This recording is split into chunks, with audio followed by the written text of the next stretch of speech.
Je me souviens que dans la veille qu'on fait sur tout ce qui est digital à l'agence, il y avait déjà pas mal de gens qui me disaient il faut qu'on aille sur Twitter, c'est le truc qui monte, etc. Et en fait voilà, je me suis simplement laissé porter par l'avant-garde de la NetSquad qui m'a poussé à aller sur Twitter. Au début, ça a été d'abord un outil de conversation, donc c'était vraiment l'élite geek un peu parisienne, l'univers un peu des startups et des agences de communication digitale.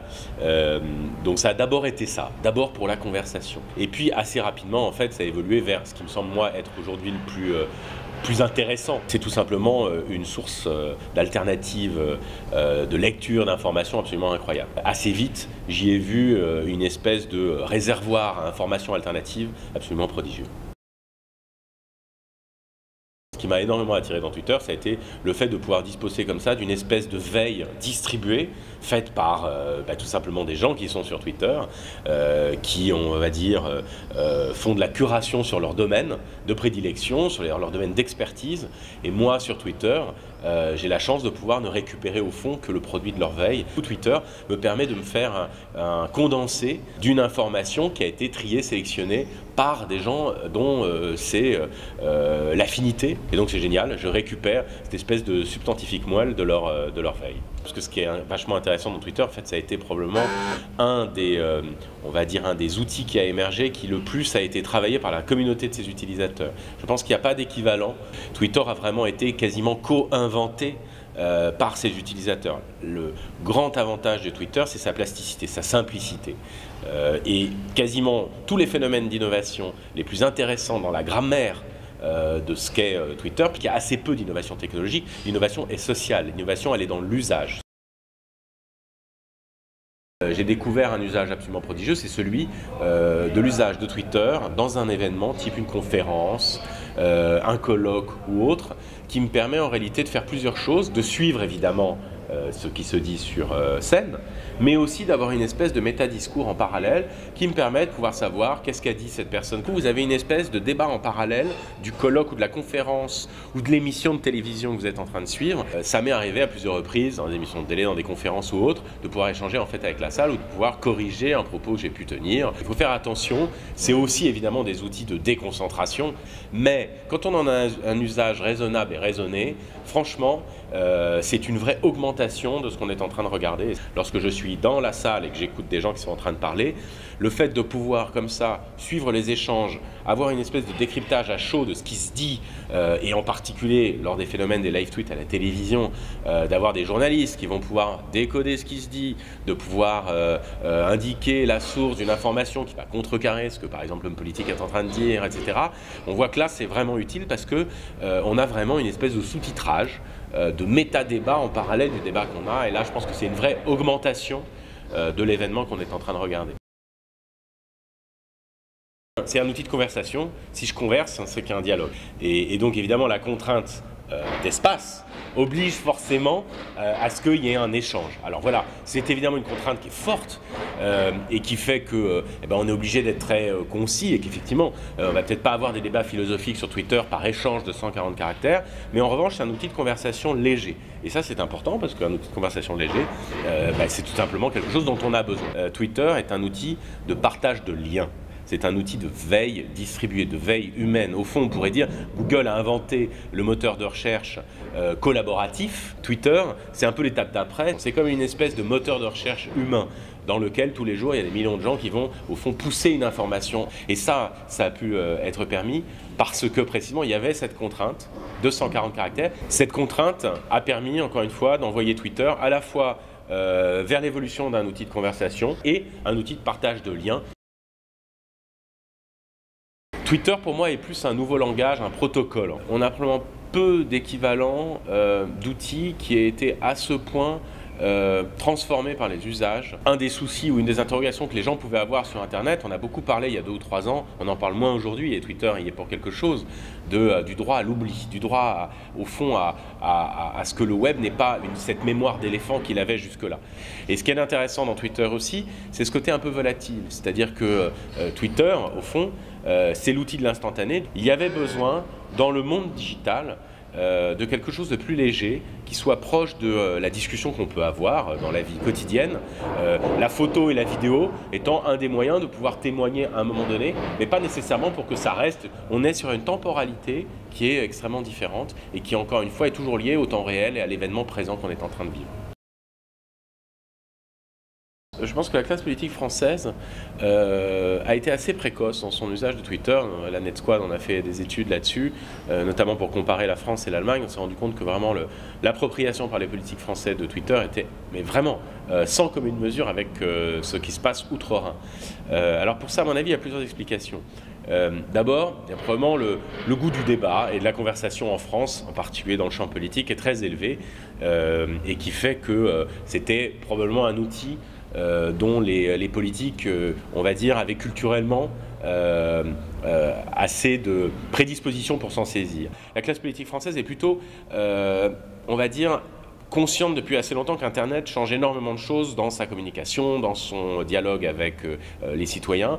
Et donc, Twitter étant une des dernières, on va dire, fonctionnalités qui pouvait renouveler un peu ce lien, les politiques y sont allés. Et puis enfin, peut-être dernier point, la place des journalistes. Les journalistes, ils sont très présents, et en particulier politiques. Et du coup, tout ça a convergé pour pousser les hommes politiques à y aller peut-être plus que dans d'autres pays européens notamment.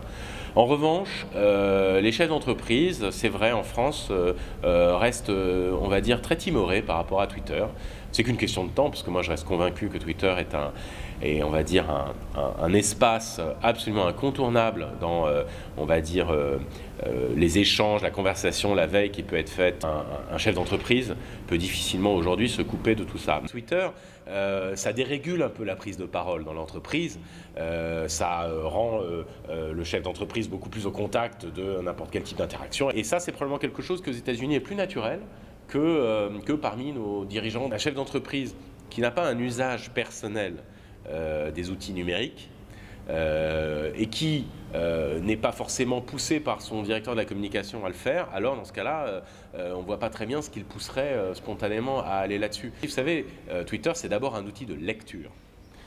Être sur Twitter, c'est plus lire qu'écrire. C'est plus regarder ce que les autres contribuent plutôt que contribuer de soi-même. On peut d'abord aller sur Twitter tout simplement pour pouvoir lire ce que les autres produisent. Une information sur deux que je lis aujourd'hui provient de Twitter. Et ce phénomène a largement fait exploser la diversité des sources d'informations que je pouvais avoir jusqu'alors. Tout d'un coup, par les communautés, par les personnes que je peux suivre, me vient des informations que j'aurais eu probablement beaucoup plus de mal à trouver.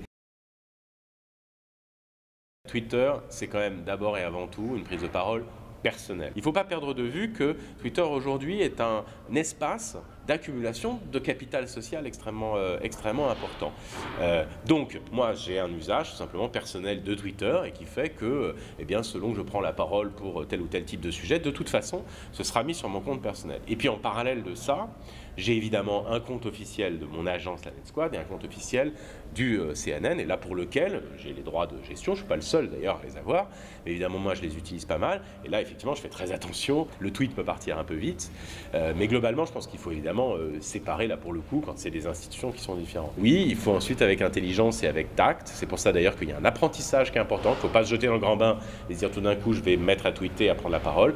Il faut d'abord reconnaître et sentir les usages pour pouvoir tout simplement savoir quand est-ce qu'on prend la parole, de telle manière, etc. De faire attention de ne pas brouiller au fond les différentes types d'officialité qu'on peut avoir. Le numérique est en train de rejoindre des problématiques, on va dire, du monde physique, de la même manière que les relations qu'on peut avoir avec les gens, les relations publiques, les relations presse qu'on peut avoir, pour beaucoup, sont en réalité de l'intelligence humaine. La chose très intéressante et aussi d'une certaine manière presque rassurante sur les médias sociaux, c'est qu'en réalité, il y a évidemment des codes, mais il s'agit souvent en réalité de juste comprendre comment l'intelligence humaine s'incarnait dans ces nouveaux types de médias. Oui, des sujets trop personnels. Pour moi, Twitter est vraiment à côté des autres types de médias sociaux qu'on peut avoir. Twitter, pour moi, c'est quelque chose de beaucoup plus expert, de beaucoup plus professionnel. Quand on a une position un peu officielle et un peu publique, ça change naturellement l'usage qu'on peut avoir de Twitter. Moi, de facto, entre l'agence et le CNUM, j'ai forcément des prises de parole qui peuvent être assez officielles ou publiques. Donc voilà, je fais très attention, je sépare et globalement, je m'autorise assez peu de choses très personnelles.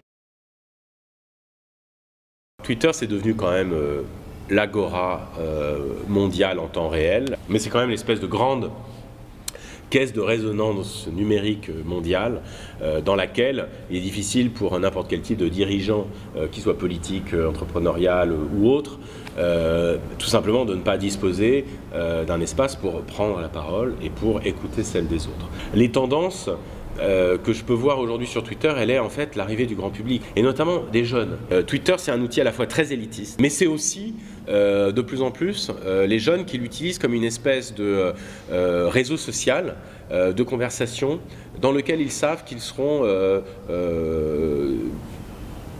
peu suivis et dans lequel leur information sera volatile. Twitter, ça a le mérite d'être un outil très très simple. Et donc je pense que ça répond à une autre tendance du web aujourd'hui, qui est une demande en réalité de silence des fonctionnalités. Ça rencontre un vrai écho aujourd'hui dans la société par rapport à ce que devient le monde du numérique. Ensuite, pour les chefs d'entreprise, encore une fois, je pense qu'on ne peut pas aujourd'hui se tenir à l'écart de ce qui est devenu une agora absolument incroyable, qui peut être d'ailleurs très segmenté. Pour un chef d'entreprise aujourd'hui, dans le monde économique qui regorge d'informations, à mon avis, il est très difficile, voire même extrêmement dangereux, de se tenir à l'écart de ces conversations, ne serait-ce que pour savoir ce qui se dit, mais aussi tout simplement pour pouvoir disposer d'une tribune au moment où il faut évidemment engager avec des communautés. Très honnêtement, aujourd'hui, pour beaucoup de chefs d'entreprise, notamment dans une communication corporate, je pense qu'il est impossible pour une entreprise ou pour un chef d'entreprise de ne pas être sur Twitter. Je dirais même que ça l'est presque,